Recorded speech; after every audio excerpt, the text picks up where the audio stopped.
Okay, this was my visit to the National Corvette Museum in August of 2025.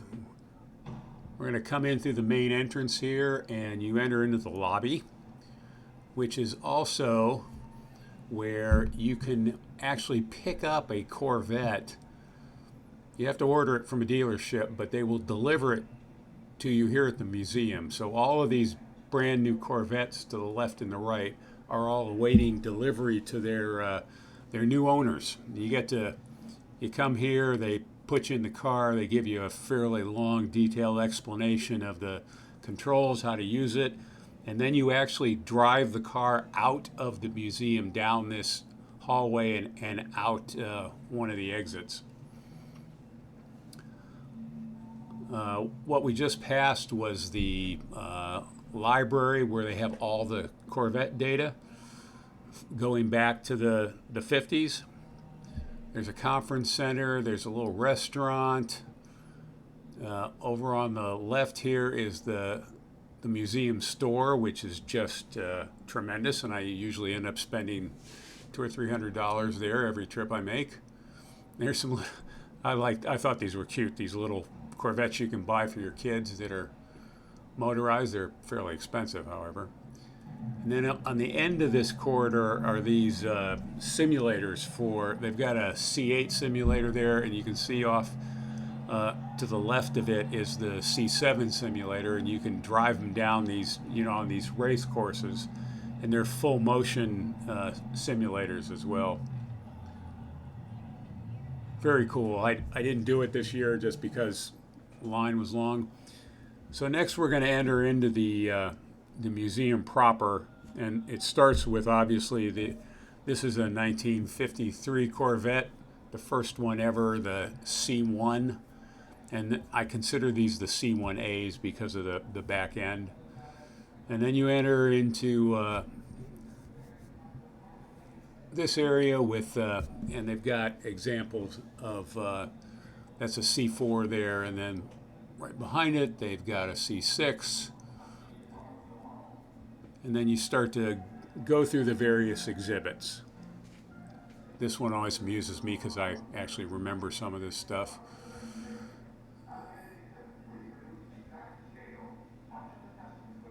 And it's broken up sort of in, the generations. So we start with the C1 Corvette. This would be my definition of a C1B, which has the different tail on it, but it also had bigger engines and much improved suspension. The setting for this Corvette is an area they call the Nostalgia Gallery, and it houses the first through the third generations. Over on the other side is this little shrine to Zora Duntov, the father of the Corvette. He came up with the original concept and sold it.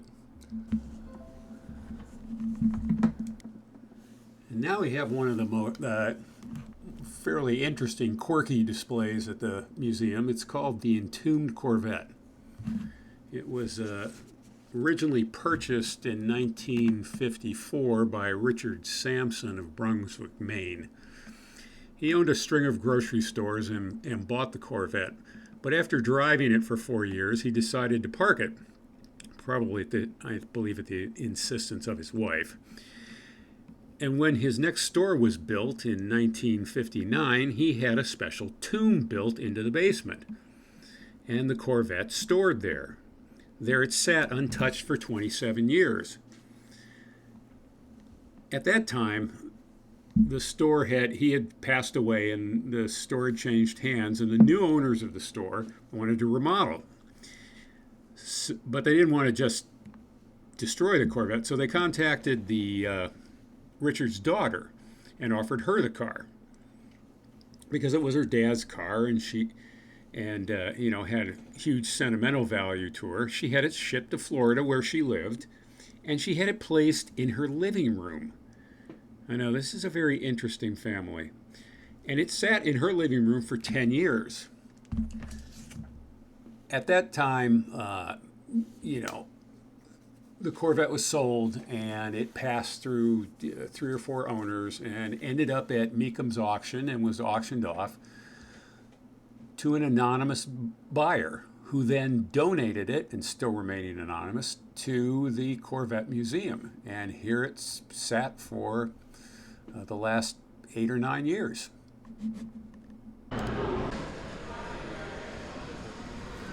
Okay, continuing through the nostalgia gallery into the C2 section, the second generation. They've got this mock-up of a mobile gas station and 3 Corvettes in it. From the mid-60s. These are all really incredible restorations. Beautiful cars. You can read the details on the sign there if you're interested. They're really quite beautiful.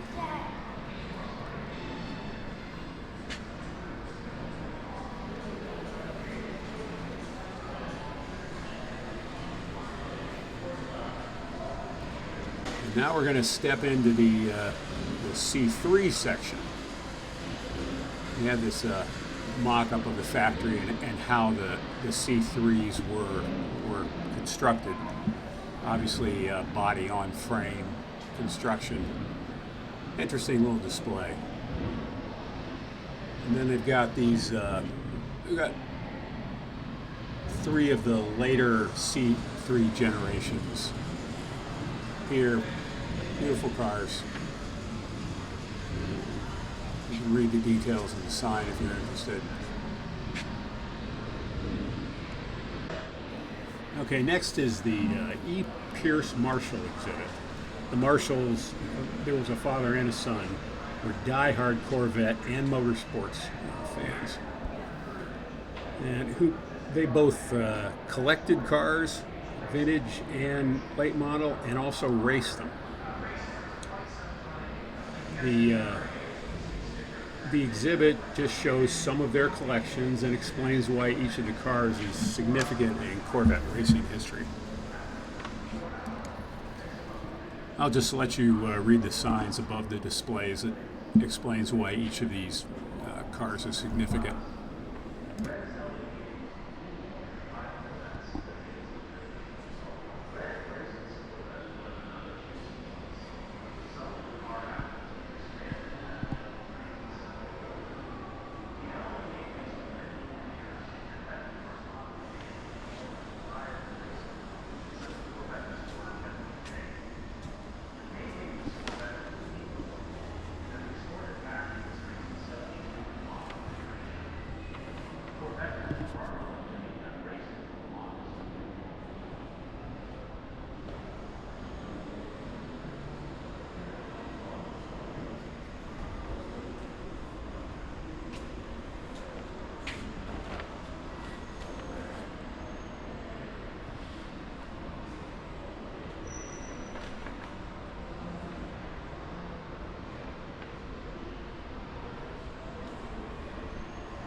This next session is pretty interesting. It's all about the history of the design of the Corvette. They have this C3 split window out here. I'm not sure what that has to do with it, but you know, it's an interesting car. The next thing you'll see though is this prototype from 1968. And what's interesting about it is it's the first example of a mid-engine design for the Corvette. 1968, and they took them another 60-ish years to actually produce one for production, the C8. You can see in the background there the sort of the chiefs of GM design. Each one of them was responsible for at least one of the generations. There was Harley Earl, of course, who designed the first Corvette. And then Bill Mitchell came along and oversaw the development of the C2 and the C3. Irvin Rubicki came along to do the C4. And then Chuck Jordan did the C5. Wayne Cherry did the C6. Ed Welburn did the C7. And Michael Simcoe did the C8. While those were the heads of GM design, there were some gentlemen who were, you know, a lot more, let's say, hands-on and responsible for some of the design. Like a guy named Larry Shinoda did the C2 and the C3, and Tom Peters did the C6, 7, and 8. A guy named Hennessy did the C5, and Kirk Bennion did the C4 through the C8. So they were, while the heads of GM design were, you know, leading the pack, there were a lot of gentlemen who were had huge inputs and impact on the Corvette through the generations.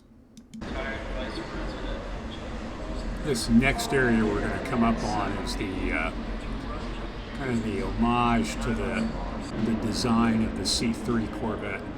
You can see this prototype from '68, how much of that really carried over into the production of the C3, particularly the haunches and the fenders, and the overall, you know, height of the car, and the tail as well. So this is a really fun area. A whole bunch of displays, like, you know, these little prototype models, lots of the design drawings.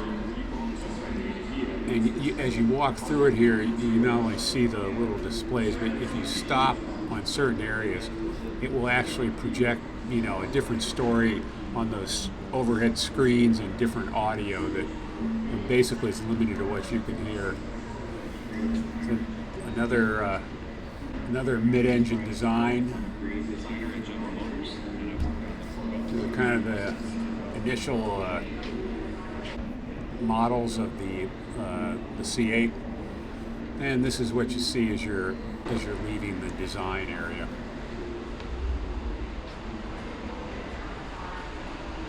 Okay, next we're going to head into the Sky Dome, big display.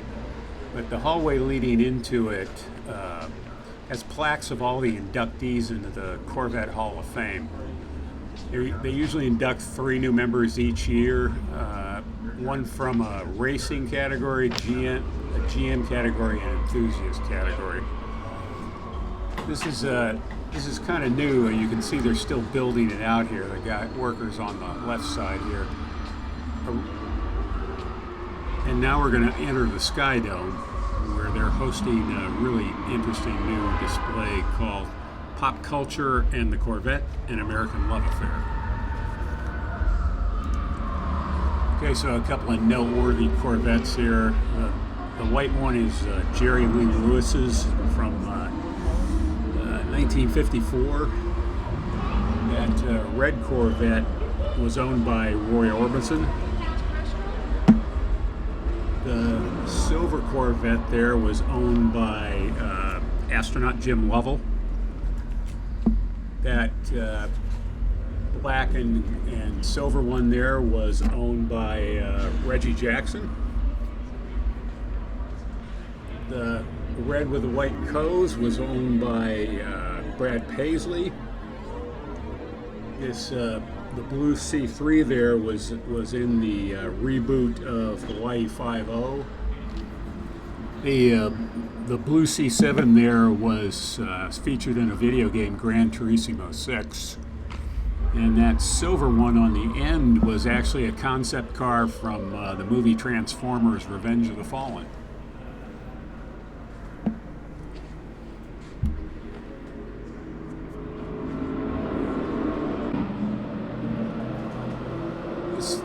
This last section was just three kind of noteworthy C8s.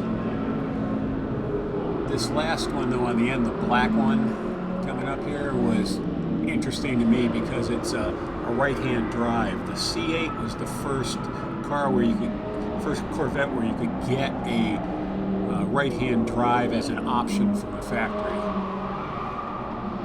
They sell a lot of these cars in England and Australia and other places that use the right-hand drive. And now we're going to